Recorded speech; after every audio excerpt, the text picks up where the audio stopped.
If you can cope with the physical issues or physical symptoms of binge drinking, the mental symptoms are even that much harder to kind of live with. If you have any sort of anxiety, low mood, depression, if you're maybe feeling fragile and on the verge of potentially having any sort of mental issue, I mean, alcohol and binge drinking are going to definitely tip the scales in the direction of feeling really unwell. Alcohol is a depressant at the end of the day, so it will actually bring your entire system down, and you'll feel that. Can cause memory loss.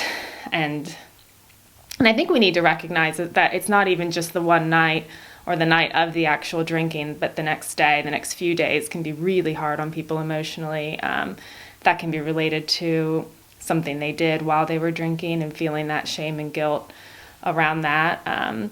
You're going to have an increase of toxins in your system, so you'll feel just really unwell anyway. That usually is the main negative consequence, especially with young people. They might not be that concerned with what it's doing to their body physically, but there is always an emotional fallout from regular binge drinking. I think another thing that people do with binge drinking is use it as a form of escape. So all of the stress that builds up in your day, from your pressures at work or at school or what's going on in your relationships. If you drink that night, you're effectively not letting your body heal. It's not processing what you've been through.